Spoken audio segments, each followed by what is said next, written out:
Selamat malam. Malam ini kita akan menyelami sebuah hikayat lama tentang seorang anak lelaki dari kampung pesisir, tentang langkah-langkah yang membawanya kemegahan, lalu kehancuran. Mungkin kau pernah dengar kisahnya, tapi malam ini kisah itu akan ia ceritakan sendiri dari hati yang dulu penuh harapan, lalu tertindih penyesalan. Sebelum kita mulai, jam berapa sekarang? Dari mana kalian mendengarkan cerita ini? Tulis di kolom komentar. Sekarang, tutup mata kalian. Dengarkan kisah ini. Namaku Malin. Aku dilahirkan di Muara, sebuah kampung kecil di kaki Gunung Padang, di mana laut dan gunung saling berbisik dan hidup bergantung pada angin serta musim. Ibuku seorang janda. Ayahku wafat ketika aku masih bayi. Katanya ia tenggelam di laut saat badai datang tanpa isyarat. Sejak itu, ibu bekerja sendiri, menanak nasi, menjemur ikan, menjual kue-kue keliling kampung. Ibuku kecil tapi kuat, badannya kurus tapi hatinya seluas laut. Setiap pagi ia membangunkanku dengan panggilan lembut. Bangun nak, hari ini kita cari rezeki lagi. Aku tak pernah meragukan cintanya, tak pernah sama sekali. Karena ia tidak pernah lupa menyisihkan nasi untukku terlebih dahulu. Rumah kami berdinding bambu, atapnya daun rumbia. Ketika hujan deras turun, lantai tanah jadi becek, tapi kami selalu tertawa di dalamnya karena cinta membuat rumah itu menjadi hangat. Di kampung, anak-anak lain memanggilku anak nelayan, padahal aku tak pernah melaut. Aku lebih suka duduk di dermaga, memandang kapal-kapal yang singgah dan pergi. Aku senang mengamati wajah orang asing. Baju mereka bersih, sepatu mereka bersinar. Mereka bicara dalam bahasa yang tak kupahami. Aku bertanya dalam hati, dari mana mereka datang? Kemana mereka akan pergi? Apa dunia luar Muara begitu luas? Ibu selalu berkata, jangan iri pada orang jauh. Rezeki ada di tanah sendiri. Tapi aku tak bisa menahan rasa ingin tahu. Seolah laut memanggilku, seolah angin membawa bisikan. Aku belajar membaca dari Pak Guru Saman. Ia pensiunan mandor, satu-satunya di kampung yang punya surat kabar lama. Setiap sore aku datang ke serambi rumahnya, membaca halaman demi halaman, meski hurufnya sudah luntur dimakan waktu. Dari surat kabar itulah aku tahu tentang kota pelabuhan, tentang kapal uap, tentang saudagar kaya yang punya rumah bertingkat. Aku mulai menyimpan mimpi, bukan mimpi menjadi kaya, tapi mimpi untuk melihat, merasakan, menjadi bagian dari dunia yang lebih luas. Suatu malam, Aku dan ibu duduk di depan rumah. Langit penuh dengan bintang. Gunung Padang gelap seperti siluet raksasa. Aku berkata pelan, "Bu, kalau aku pergi jauh, ibu marah tidak?" Ibu hanya terdiam, matanya menatap api pelita, lalu menjawab, "Pergi itu bukan salah, tapi kalau pergi dan lupa pulang, itu yang menyakitkan." Hatiku seperti ditusuk, tapi aku tahu ia tidak sedang melarang. Ia sedang menyiapkan dirinya untuk kehilangan. Sejak malam itu, aku makin sering ke dermaga, mencari tahu siapa yang akan berlayar, menawarkan diri, membantu angkut barang, mencoba berteman dengan awak kapal. Mereka bilang, "Kalau kau serius, besok pagi datang. Kapal menuju seberang akan berangkat." Aku pulang dengan langkah pelan. Ibu sudah tidur. Aku duduk di tepi ranjang, menatap wajahnya yang begitu damai. Wajah yang dulu selalu menatapku dengan harapan, kini harus kelepaskan. Aku tahu besok pagi hidupku akan berubah. Dan sejak malam itu, aku belajar satu hal. Keberanian pertama dalam hidup adalah mengucapkan selamat tinggal pada rumah yang paling kita cintai. Pagi itu, angin terasa berbeda. Tidak sekedar membawa bau garam, tapi juga sesuatu yang belum pernah kurasa sebelumnya. Degup harapan dan sedikit rasa takut. Aku membawa buntalan kecil, isinya 2 helai baju, nasi kepal, dan sehelai sarung pemberian ibu. Tidak banyak, tapi cukup untuk anak kampung sepertiku. Ibu mengantarkanku ke dermaga. Langkahnya pelan, selendangnya melilit bahu, matanya tak lepas dari wajahku. Kami tidak banyak bicara, karena terkadang rasa rindu dimulai sebelum perpisahan terjadi. Sesampainya di dermaga, kapal itu sudah siap. Kapal kayu besar dengan layar yang dilipat dan awak yang sibuk membuat barang. Seorang lelaki tua mendekati kami. Tubuhnya tinggi, kulitnya gelap terbakar matahari. Itulah nahkoda yang akan membawaku pergi. Ia melihat ibu sekilas, lalu berkata padaku, "Kalau kau siap, naiklah. Kami berangkat sebelum matahari tinggi." Aku menoleh ke ibu. Ibu menatapku dengan lama, lalu menggenggam tanganku.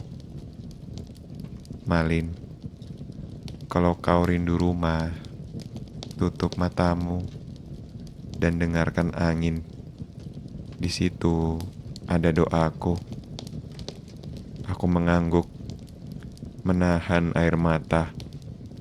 Lalu kupeluk tubuh kecil ibu. Hangat. Di sanalah dunia pernah terasa paling lengkap. Aku naik ke kapal. Langkahku goyah, bukan karena ombak, tapi karena aku baru saja melepaskan pelabuhan yang selama ini menjadi tempat berlindung. Tali sauh ditarik, layar dibentangkan. Angin memimpin arah. Dari atas kapal, kulihat ibu masih berdiri di tepi dermaga. Tidak menangis, tidak melambaikan tangan, hanya diam. Tapi diamnya lebih berat dari kata-kata. Muara perlahan menjauh. Gunung Padang jadi bayangan biru di kejauhan. Dan laut terbuka lebar di hadapanku. Hari pertama di kapal bukan hari yang mudah. Aku dibagi tugas membersihkan geledak, mengangkat karung, menyeka air hujan yang menetes dari tali layar. Tanganku mulai lecet, kakiku pegal. Tapi aku tidak pernah mengeluh, karena ini adalah harga dari mimpi. Para awak kapal menyambutku biasa saja. Mereka sibuk dengan dunia mereka sendiri. Makan, kerja, tidur, berulang-ulang.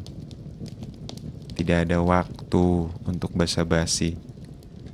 Namun, malam harinya, nahkoda memanggilku ke kabinnya. Ia menyodorkanku segelas air hangat. "Kau anak kuat," katanya. "Banyak anak kampung yang ikut kapal hanya untuk kabur dari rumah. Kau terlihat sungguh ingin belajar." Aku mengangguk. Karena dunia di kampung terlalu sempit untuk pikiranku, aku menjawab. Ia tertawa kecil. "Kalau begitu, lihatlah dunia baik-baik. Tapi jangan pernah lupa, orang yang tidak mengenal akar akan tumbang ketika angin besar datang." Kata-katanya tertanam di kepalaku. Dan malam itu, di atas geladak, aku tidur di bawah langit penuh dengan bintang. Angin laut menyapa wajahku. Suara air menghantam lambung kapal, menjadi lagu pengantar. Aku tak tahu kemana kapal ini akan berlabuh.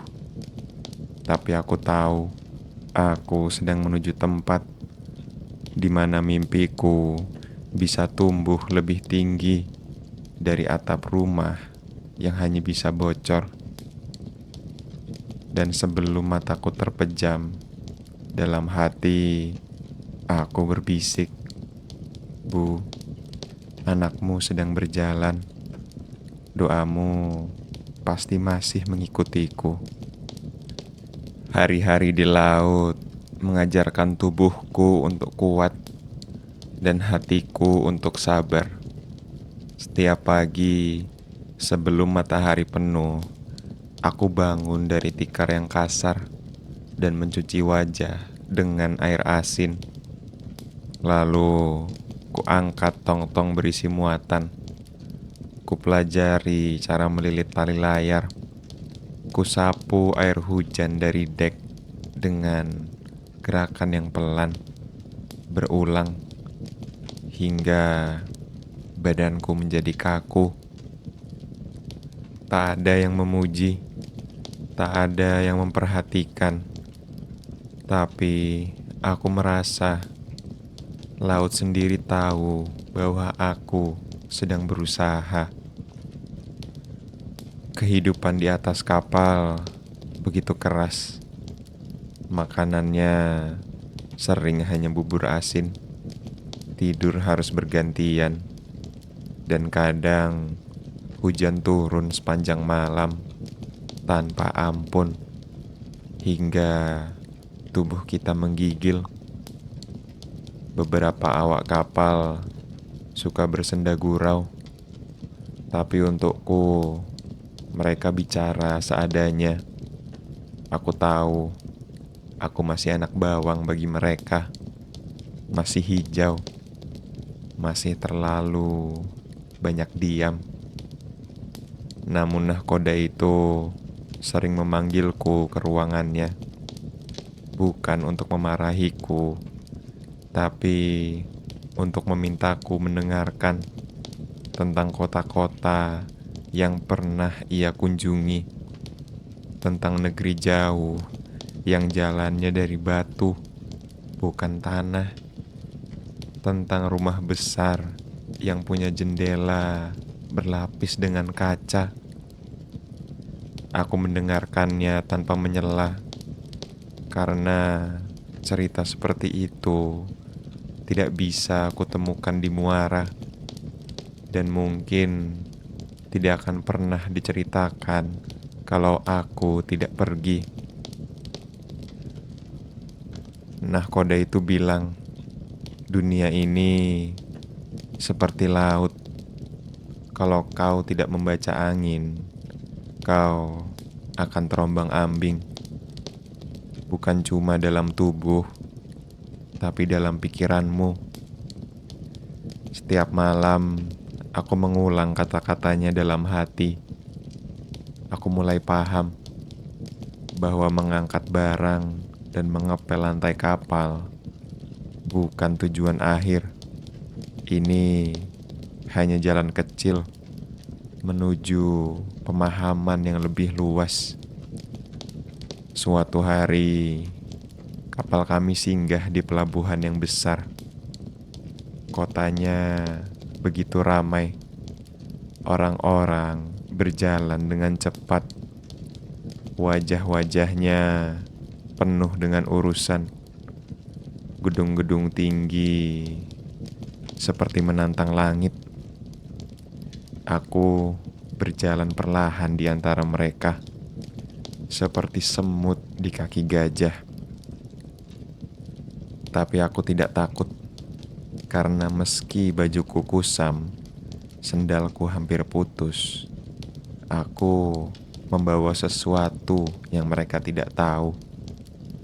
Keinginan untuk tumbuh. Aku bekerja 2 kali lebih keras setelah itu. Setiap perintah ku terima, setiap kesalahan ku tanggung, dan perlahan aku mulai dipercaya. Ketika seorang awak jatuh sakit, aku menggantikan posisinya, memuat muatan penting. Ketika tali utama putus diterpa angin, aku yang memanjat tiang. Nahkoda memerhatikan semua itu.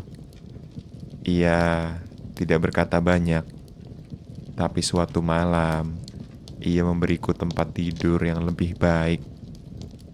Dan sejak saat itu, aku tidak lagi hanya anak kampung di matanya. Aku tidak tahu kapan persisnya rasa hormat itu tumbuh.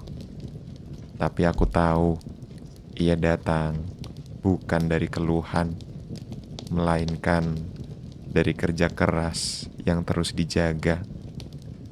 Meski tidak ada yang melihat. Dan saat kapal kembali berlayar, aku berdiri di ujung haluan, memandang jauh, mengikuti garis laut yang tak pernah habis. Aku tahu aku belum sampai, tapi aku tidak lagi sama. Tulangku lebih kokoh, bahuku lebih lebar, dan dadaku mulai terbentuk oleh ombak, oleh panas, oleh malam-malam panjang yang membuat pikiranku selalu bertanya, apakah hidup memang harus jauh ini untuk mengerti siapa kita sebenarnya? Aku tidak tahu kapan tepatnya aku berhenti merasa seperti orang baru. Seolah kapal ini dengan tiangnya, geladaknya, tali-tali, dan tiupan angin telah menjadi bagian dari tubuhku. Aku sudah hafal irama ombak, sudah tahu kapan harus mengencangkan layar, dan kapan harus duduk diam, menunggu angin lewat. Beberapa pelabuhan mulai terasa akrab, bahkan bau-bau khas di pasar-pasarnya mulai ketubak sebelum kami bersandar. Aku menjadi tangan kanan nahkoda, bukan karena aku meminta, tapi karena tanganku lebih sering terulur ketika orang lain menarik mundur. Kalau muatan berat datang lebih awal, aku yang pertama mengangkat. Kalau badai muncul di tengah malam, aku yang paling cepat naik ke dek. Aku tidak sombong, tapi aku tahu aku sedang dilihat oleh dunia. Nahkoda semakin sering mengajakku bicara, bukan sekedar tentang kerja, tapi tentang keputusan.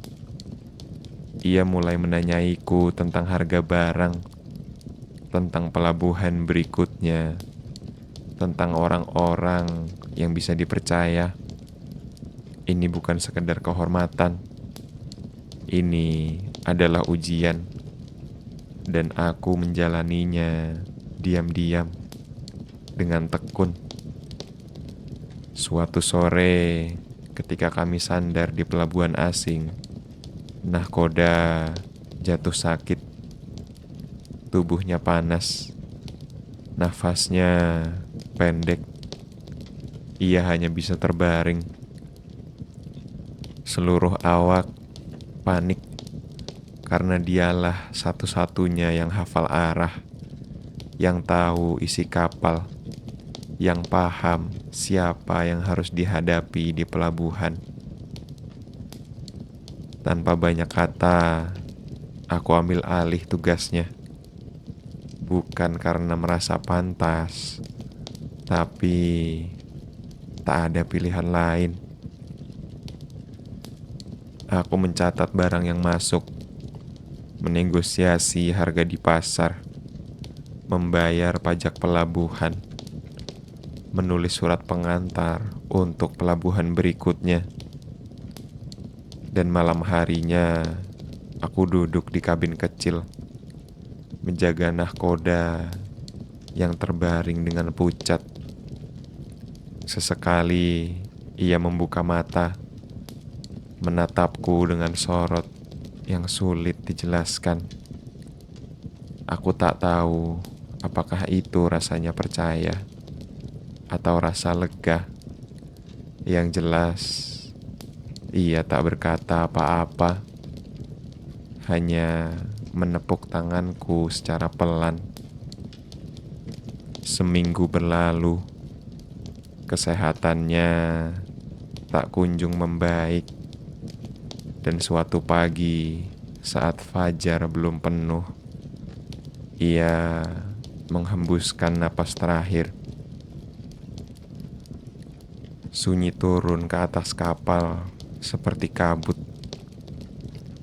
Tidak ada suara, hanya suara layar yang berdesir pelan. Aku yang menutup matanya. Aku yang mengikat kain kafan di tubuhnya.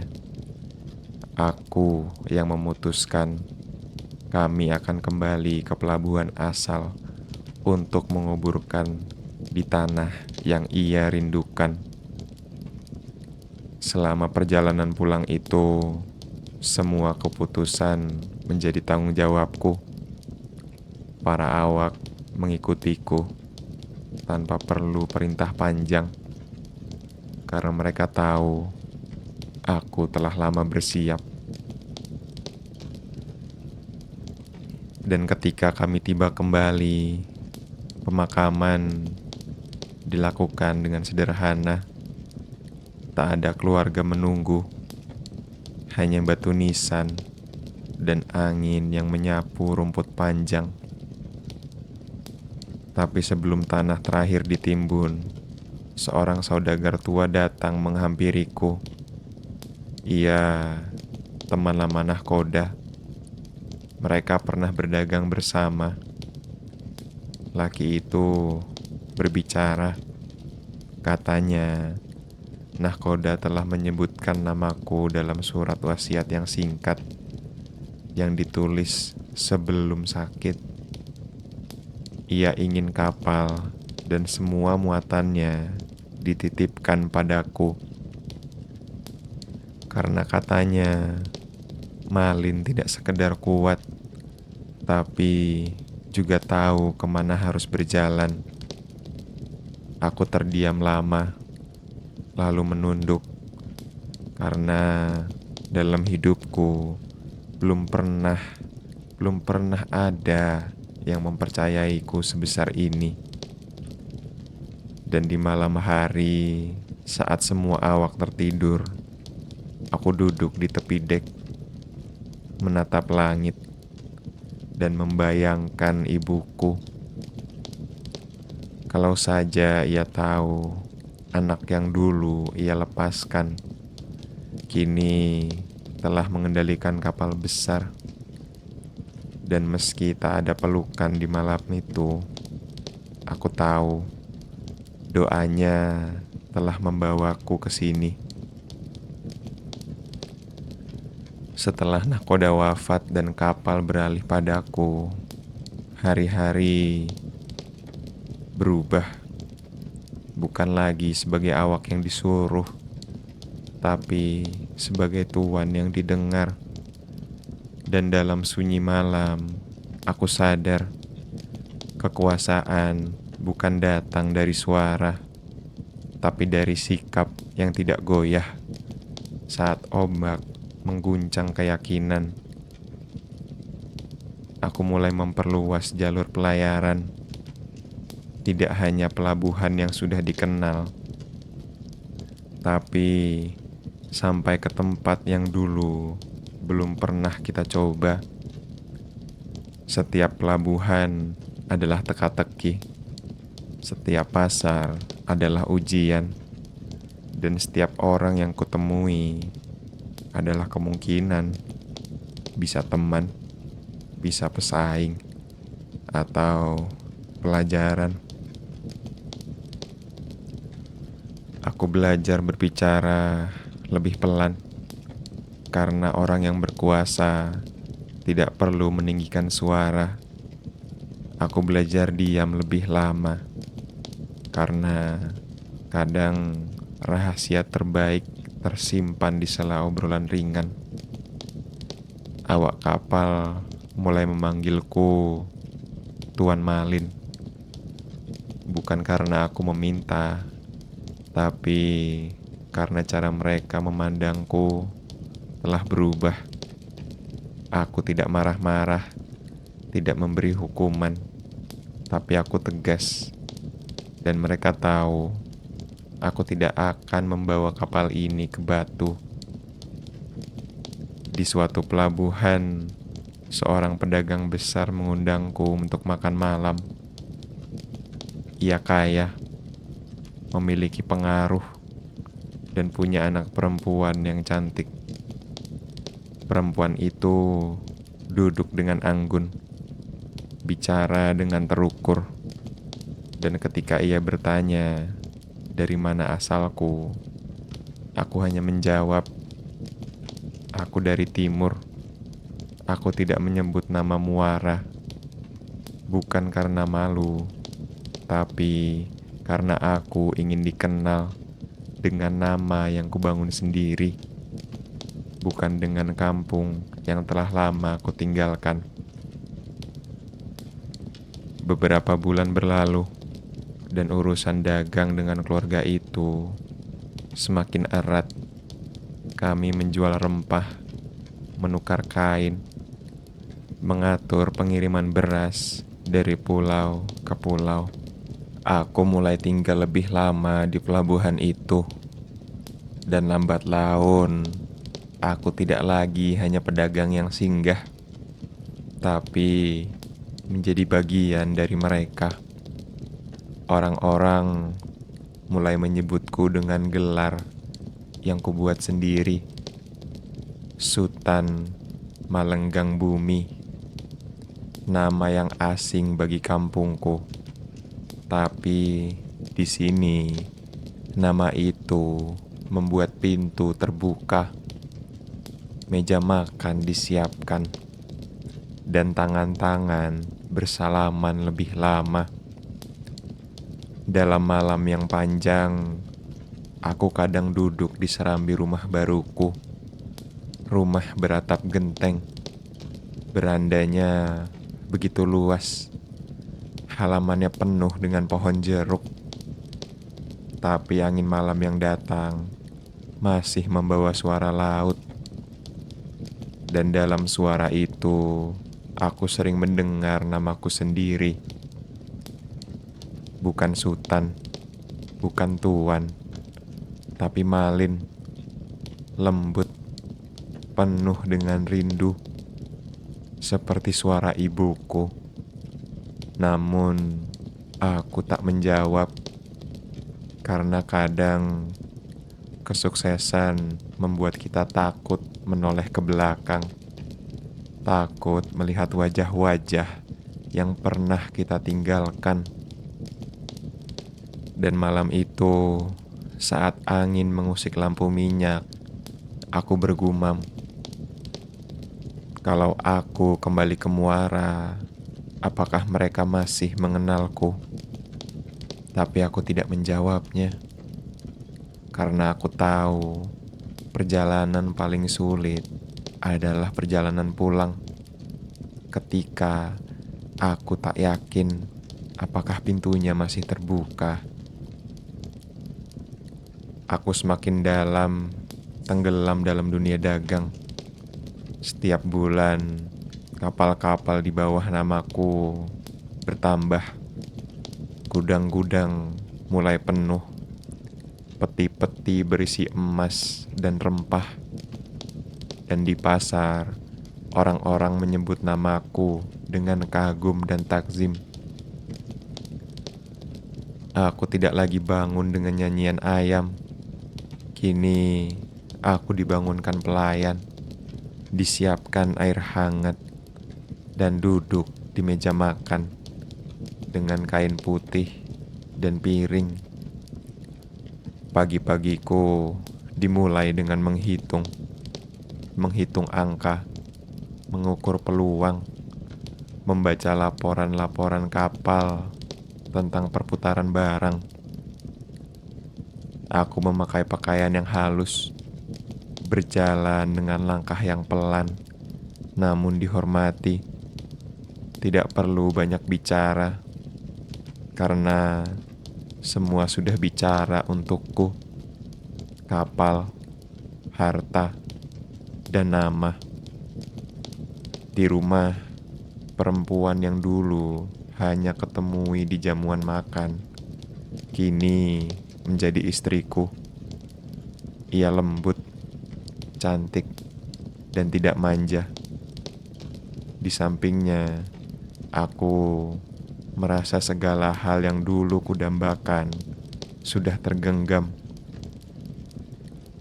Namun tetap ada malam-malam yang terasa begitu sunyi. Sunyi yang terasa sangat aneh. Karena datang bukan dari kekurangan, tapi dari kenangan. Kadang aku terbangun karena suara hujan. Dan entah kenapa, bau tanah basah membuatku teringat rumah di Muara. Atap yang bocor, tikar yang basah, dan ibu duduk memeluk lutut sambil menunggu pagi. Aku tidak menulis surat, tidak mengirim kabar. Bukan karena lupa, tapi karena takut mengganggu dunia yang pernah kulewati dan kini terasa jauh. Orang-orang di sini mengenalku sebagai Sultan, gelar yang mereka berikan sebagai penghormatan, sebagai pengakuan. Nama itu tumbuh seperti pohon besar, tapi Akar lamaku kubungkam dalam tanah, tak kubiarkan keluar, karena aku tak tahu apakah orang akan tetap menghormatiku jika tahu aku hanya anak seorang janda dari kampung kecil. Terkadang dalam diam, aku bertanya pada diriku sendiri, apakah Malin masih hidup di dalam tubuh ini?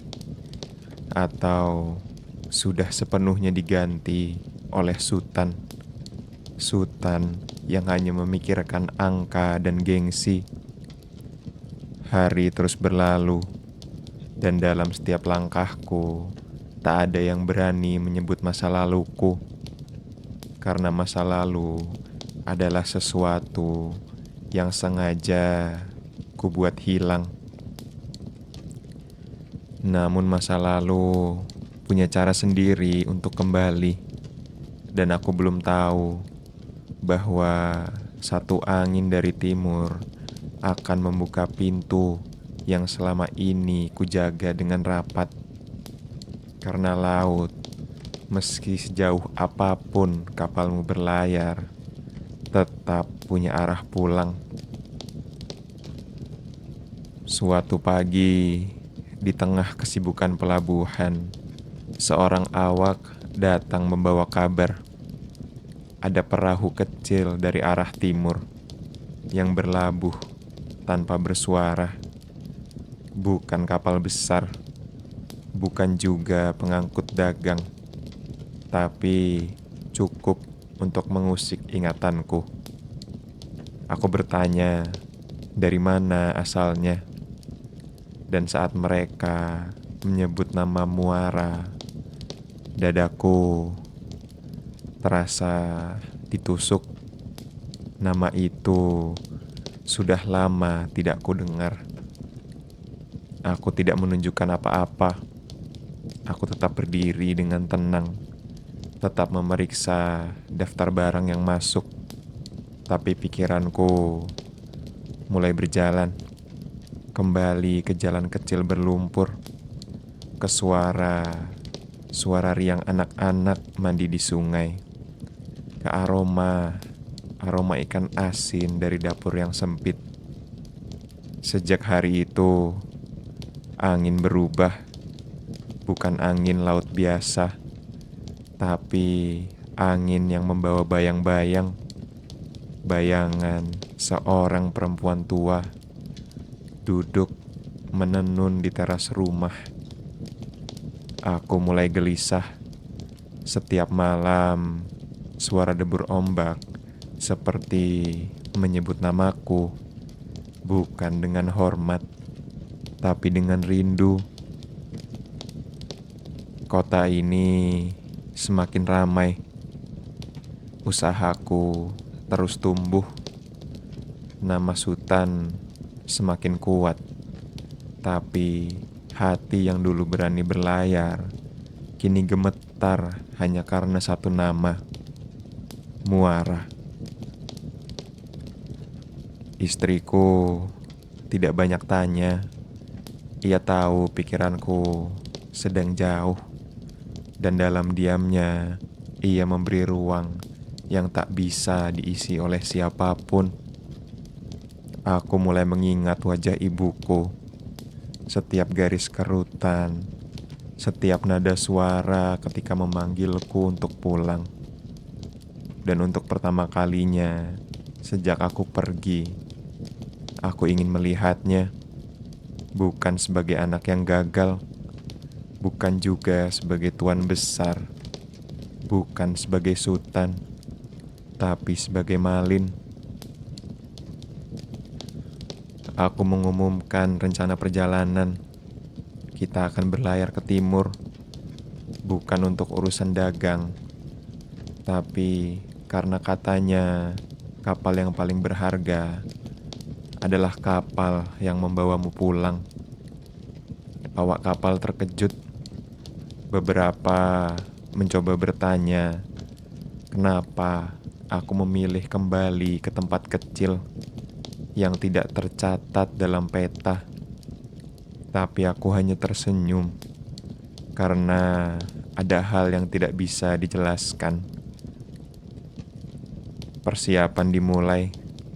Kapal terbaik telah kupilih. Muatan penuh oleh hadiah dan bahan makanan. Pakaian bagus, perhiasan, bahkan kain mahal.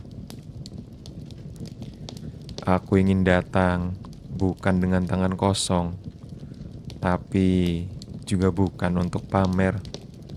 Aku hanya tidak ingin mereka berpikir kalau aku adalah orang yang gagal. Hari keberangkatan tiba. Langit begitu cerah. Angin bersahabat. Dan ketika layar kapal terbuka, aku berdiri di haluan, menatap garis air yang membentang. Muara, tunggulah aku. Anakmu pulang dengan wajah yang berbeda, tapi dengan hati yang entah kenapa masih sama seperti dulu. Perjalanan ke timur memakan waktu lebih lama dari yang kuingat. Mungkin karena kini aku tak hanya membawa tubuh, tapi juga membawa beban yang dulu kutinggalkan. Setiap malam di atas kapal, aku duduk sendirian. Angin malam menyapa dengan pelan, dan bulan memantulkan cahaya ke permukaan laut, tapi menyimpan banyak yang tak terucap. Aku mencoba membayangkan muara. Apakah rumahku masih ada? Apakah ibu masih di sana? Apakah ada yang masih mengenal nama Malin? Setelah sekian tahun, kampung halamanku mungkin sudah berubah. Anak-anaknya sudah tumbuh. Wajah-wajah lama mungkin telah tiada. Dan di antara semuanya, hanya satu yang paling kuharapkan untuk tetap menungguku. Ibuku. Hari saat kapal memasuki pelabuhan Muara datang tanpa aba-aba. Langit mendung, tidak gelap, tapi cukup untuk membuat warna-warna terlihat lebih redup. Kapalku menarik perhatian. Kapal besar, lambung kayu yang mengkilap, layar yang kuat, dan awak kapal yang berpakaian seragam. Itu bukan pemandangan biasa di Muara. Orang-orang mulai berkumpul di dermaga, mulai berbisik. Beberapa menunjuk.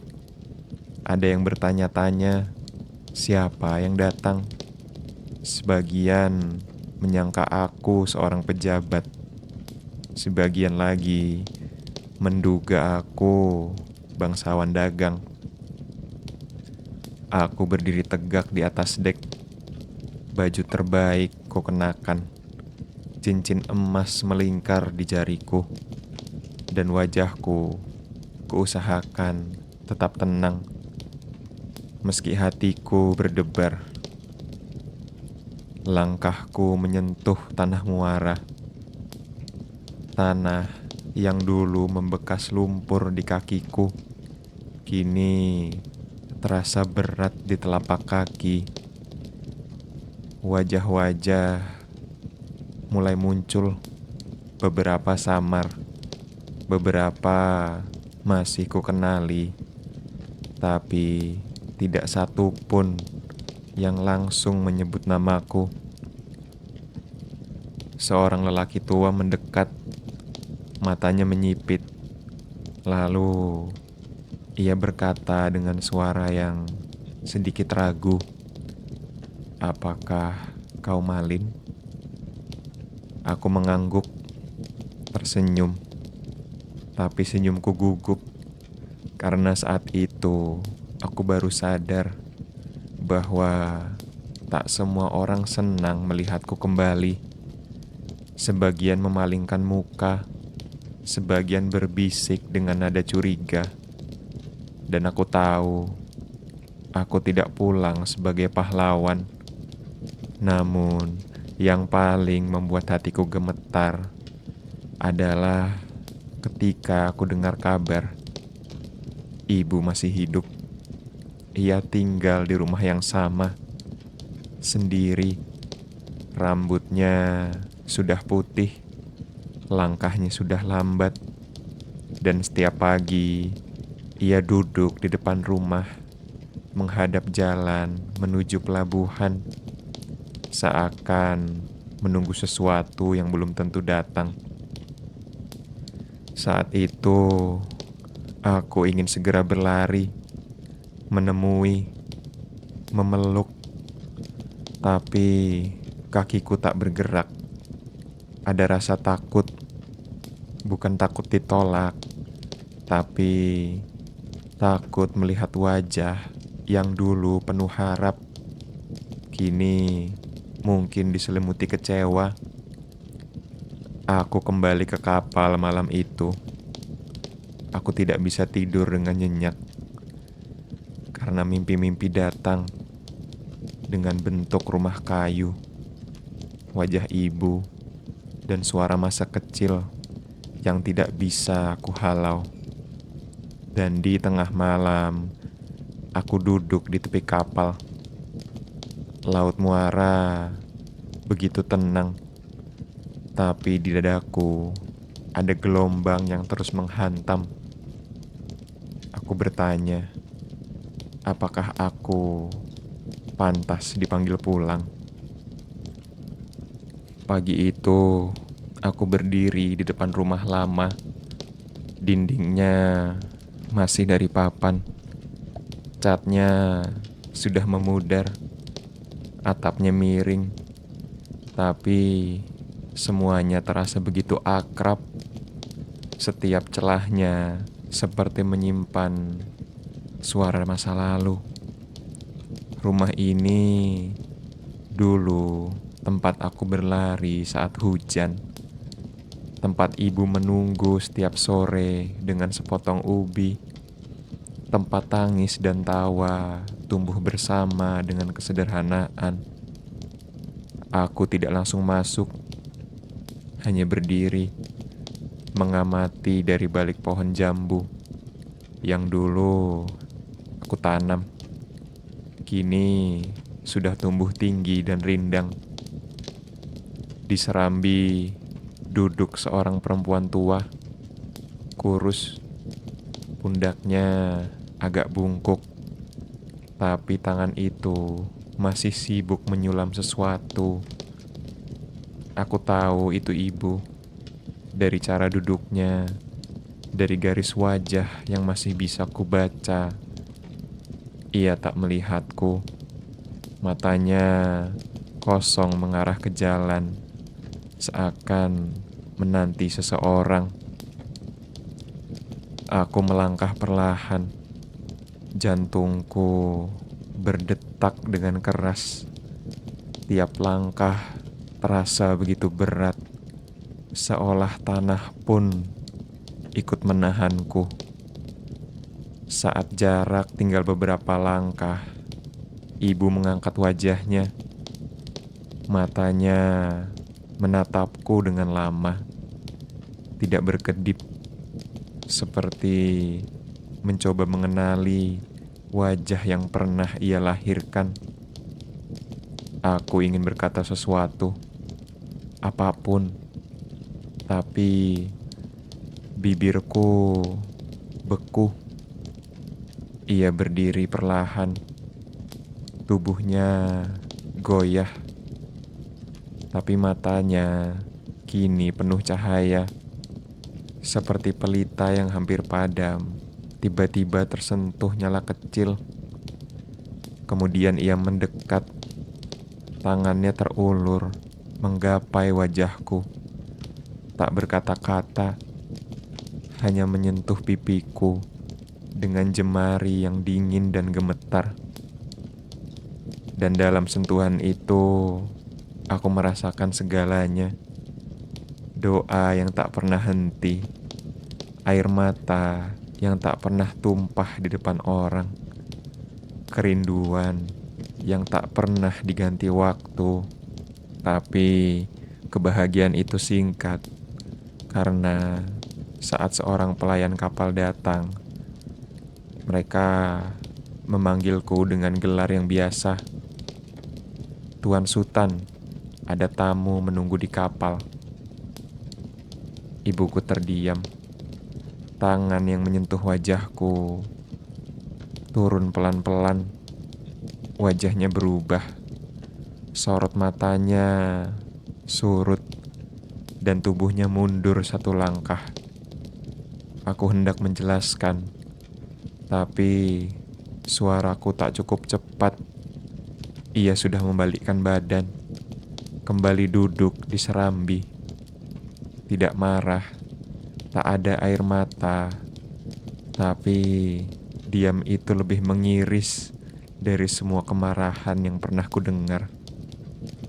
Aku berdiri di sana, membeku, tak tahu harus mengejar atau menunduk dan pergi.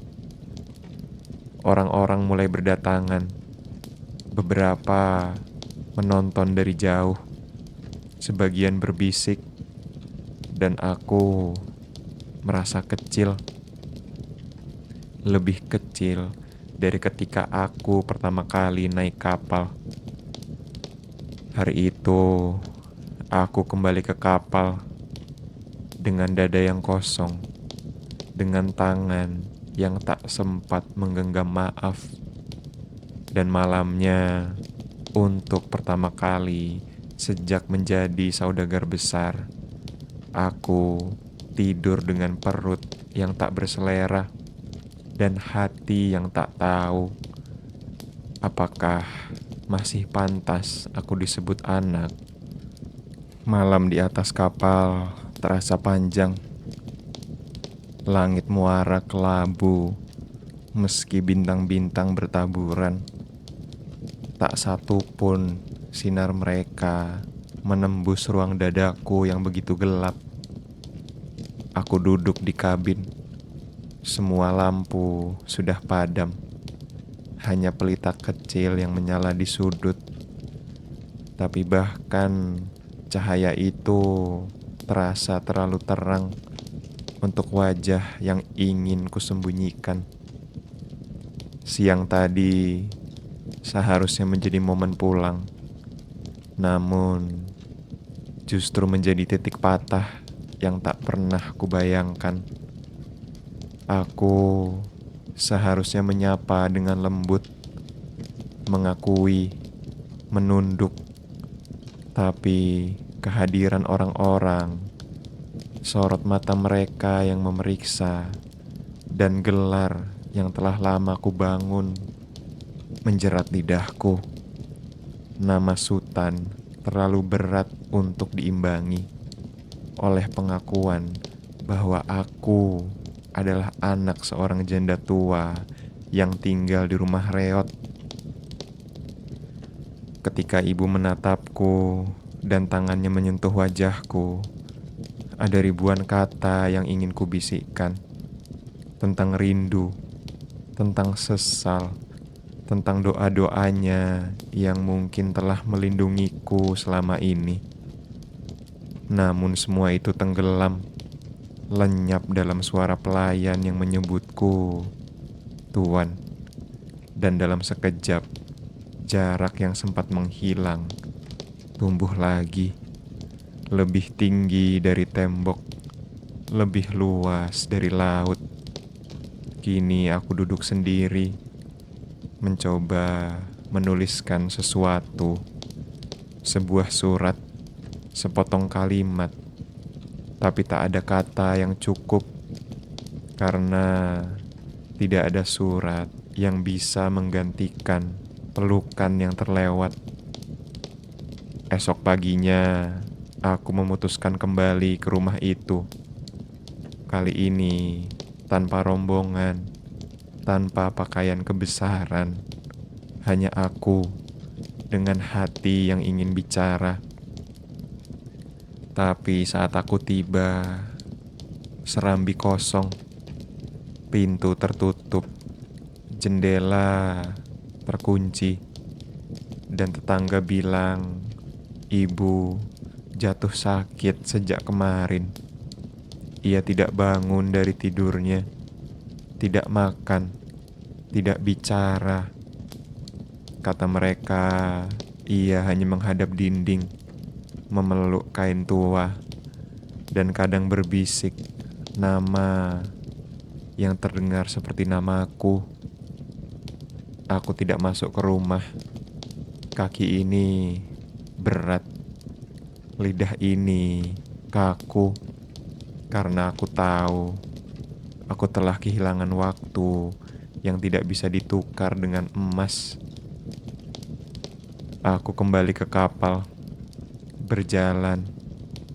Orang-orang menatapku dari jauh. Tidak ada yang menyapa. Mereka tahu aku datang sebagai orang asing yang dulu lahir di sini, tapi kini terlalu mewah untuk dikenal.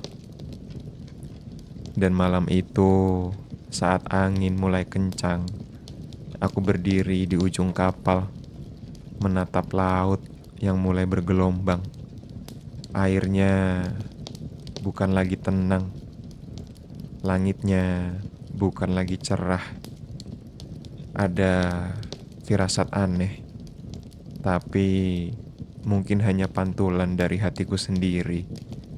Karena aku tahu badai yang paling menyakitkan tidak datang dari langit, tapi dari ibu yang memalingkan wajahnya ketika anaknya tak punya cukup keberanian untuk mengucapkan satu kata, ibu. Malam itu, langit muara berubah muram. Bintang-bintang tertutup mendung. Angin laut yang biasanya mengelus pelan, kini berhembus dengan kasar, menampar layar, mengusik jangkar. Aku berdiri di dek, tak mampu tidur, tak ingin duduk. Di kejauhan, samar-samar kulihat lampu kecil menyala dari arah rumah ibuku. Cahaya itu seperti tanda, entah harapan, entah peringatan. Sepanjang malam, aku hanya diam, mengingat kembali setiap detik sejak kaki ini menyentuh tanah muara. Langkah yang penuh kebimbangan, tatapan yang begitu berjarak, lidah yang membatu saat seharusnya berkata jujur. Di dalam diriku, gelar sultan terus menahan Malin kecil agar tidak keluar, agar tidak menangis, agar tidak bersimpuh di depan ibunya sendiri. Tapi kini, suara Malin mulai memukul dinding dada, meminta keluar, menangis, meminta dimaafkan. Tiba-tiba, kapal bergoyang, pelan, lalu kuat. Awak kapal mulai keluar dari kabin. Langit mengguntur, petir menyambar di kejauhan. Dan aku tahu laut mulai marah. Seorang awak melaporkan angin berputar. Tali utama mulai longgar. Layar mulai terkoyak. Tapi aku tetap berdiri, karena badai di luar masih lebih tenang dari badai yang bergulung dalam dadaku. Di darat, rumah ibuku masih menyala, tapi cahaya itu goyah, seperti pelita yang hendak padam karena terlalu lama ditinggal. Keesokan paginya, kabar datang. Seorang anak kampung datang mendayung perahu kecil. basah kuyup, matanya cemas. Ia berkata, "Ibuku sakit keras, sudah tidak makan, sudah tidak bicara, hanya berbaring, dan di bibirnya namaku terus diulang-ulang." Aku terdiam, lalu berjalan ke arah kabin. Kupandangi wajahku di cermin kecil, bukan sebagai tuan, tapi sebagai anak yang terlalu lama menjauh dari pelukan. Tapi sebelum sempat turun dari kapal, awan menggulung tebal. Angin memukul dari segala arah. Teriakan dari geledak semakin ramai. Layar utama robek. Tali tambat putus. Kapal mulai terombang-ambing. Meski masih tertambat di pelabuhan, para awak panik. Mereka memintaku memberi perintah, tapi aku hanya terdiam. Karena di kepalaku, aku hanya memikirkan satu hal. Apakah ibu memaafkanku sebelum tidur malam ini? Petir menyambar tak jauh dari tiang kapal. Air laut mulai masuk ke geledak bawah. Kapal terhuyung. Dan aku sadar, badai ini lebih dari sekedar angin dan hujan. Ada sesuatu yang lebih besar. Sesuatu yang datang dari hati seorang ibu yang pernah berdoa dalam sunyi dan kini mungkin sedang berdoa dengan getir. Gelombang semakin tinggi, langit memekat seperti jelaga, angin laut melolong tanpa arah, kapal berguncang dengan keras, seakan hendak dilempar dari dermaga. Awak-awakku berlari ke sana kemari, sebagian memegang tiang, sebagian menarik tali yang terlepas. Ada yang berteriak, memanggil nama-nama Tuhan. Ada pula yang hanya membisu, menahan gemetar. Aku berdiri di tengah semua itu, basah kuyup, tapi bukan karena hujan, melainkan karena kesadaran yang datang telah terlambat. Seharusnya aku sudah turun dari kapal. Seharusnya aku sudah memeluk ibuku, menghapus semua luka di matanya. Tapi aku terlalu sibuk menjaga nama, hingga lupa bahwa nama tak akan menyelamatkanku ketika laut mengamuk. Di daratan, rumah ibu tidak tampak lagi. Begitu gelap. Mungkin lampunya padam, atau mungkin ia telah menutup mata. Dada ini berdegup keras, tapi bukan oleh takut pada badai, melainkan takut pada doa terakhir yang mungkin keluar dari bibir ibuku. Aku memejamkan mata, mencoba menyusul kembali detik-detik penyesalan yang tak bisa diulang. Wajahnya hadir dalam pikiranku, lembut tapi penuh luka. Dan aku tahu tak ada yang bisa kuhapus sekarang, selain berharap ia masih memberi maaf, meski bibirku belum sempat meminta. Petir menyambar tiang kapal, kayu terbakar sekejap, air menyiram dengan cepat. Tapi guncangan itu membuat kapal menjadi miring.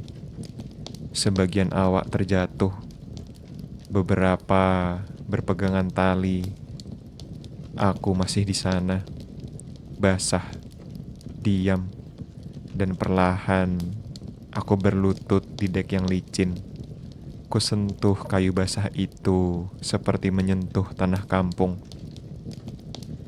Dalam hati, aku berkata berkata kata-kata yang seharusnya sudah lama terucap. Ibu, maafkan aku. Tak ada yang mendengarnya, tapi aku yakin laut mendengarnya. Angin tahu, langit menyimpan. Namun, waktu tak bisa dikembalikan, dan gelombang tidak peduli. Kapal kembali terguncang, kini lebih kuat. Air mulai masuk dari bawah. Para awak mulai menyerah. Sebagian meloncat, sebagian memeluk tiang, menunggu takdir. Aku masih di sana, tangan terkepal, baju terikat angin, dan mataku terus menatap ke arah muara, ke arah rumah, ke arah ibu, arah semua yang pernah kutinggalkan demi nama yang kini tak berguna. Dan dalam gemuruh badai itu, aku sadar, aku tak sedang dihukum oleh langit, tapi sedang dipanggil kembali oleh cinta yang pernah kuabaikan. Badai tak segera reda, langit tak membuka jalan cahaya, gelombang naik lebih tinggi, angin menghempas tubuh kami, seolah semua dosa yang pernah kulakukan turun bersama hujan. Kapal kini miring, sebagian lambung sudah pecah, peti-peti dagangan mulai hanyut, tali tambat sudah putus, kayu patah berserakan di laut, dan suara orang-orang berganti dari panik menjadi pasrah. Aku tidak berteriak, tak lagi memerintah, tak lagi mencari perlindungan, karena aku tahu badai ini tak bisa ditenangkan dengan teriakan ataupun perintah. Hanya satu hal yang bisa kulakukan, menyerah pada apa yang telah lama kupendam dan kusangkal. Dalam hatiku, aku terus mengulang, Ibu, ini aku. Maaf, maaf karena terlalu lama menjauh. Maaf karena memilih nama di atas pelukmu. Aku bersimpuh di dek yang tergenang. Kepalaku tertunduk. Tangan menyentuh air yang perlahan naik. Terasa begitu dingin. Dan dalamnya membawa sesuatu yang tak bisa dijelaskan. Laut menelanku perlahan, bukan dengan ganas, tapi dengan keheningan yang justru membuat jantung berhenti lebih dalam. Aku tak menjerit, tak meronta, karena mungkin inilah waktuku untuk benar-benar kembali, tapi bukan sebagai anak yang diampuni, melainkan sebagai kenangan yang terlambat pulang. Di tengah gelap dan gemuruh, aku merasa tubuhku menjadi berat. Seolah semua nama, semua gelar, semua kekayaan menarikku ke dasar laut. Tanganku mulai kaku, kakiku tak bisa digerakkan. Darah mengalir dengan lambat, dan di sela napas terakhir yang masih bisa kuingat, aku merasa tubuhku mengeras seperti batu. Dan perlahan dalam kesadaran yang menipis, aku tahu aku tak akan kembali ke rumah ibu dengan langkah. Aku akan kembali dengan diam. Keesokan paginya, badai telah reda. Langit membuka biru, air surut, dan kapal-kapal kecil mulai mencari sisa-sisa.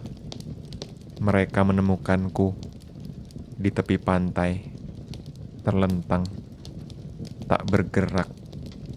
Tubuhku keras, dingin, tak bisa dipindahkan. Orang-orang berkumpul, beberapa mengenali wajahku. Mereka berbisik, menggeleng, lalu menunduk.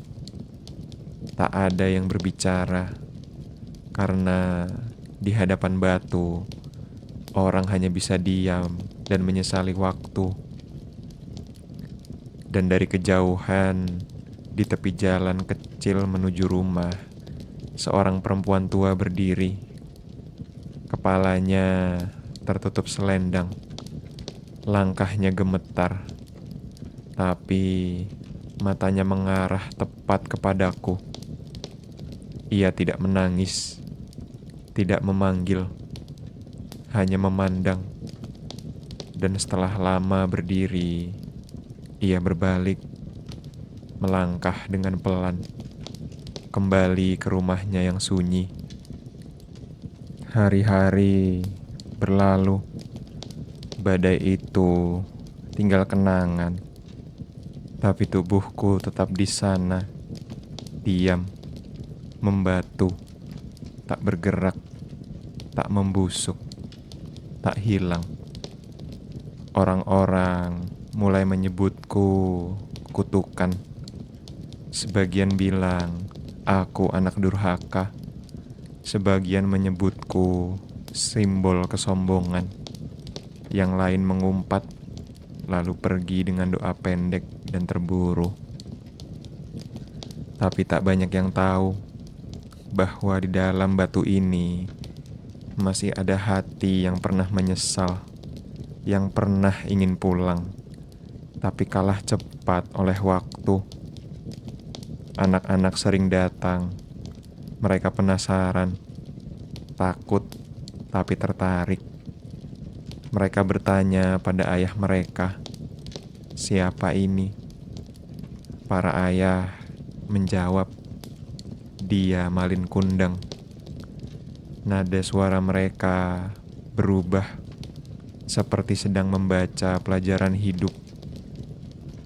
Tapi tak seorang pun tahu apa yang sesungguhnya aku rasakan. Bagaimana rasanya menjadi batu, bukan karena kutukan sihir, tapi karena penyesalan yang tak pernah sempat ditebus. Aku melihat ibu dari jauh. Ia tak lagi ke pantai, tak lagi duduk di serambi. Ia hanya di dalam rumah, dikelilingi keheningan. Terkadang kulihat anak kecil membawakan makanan.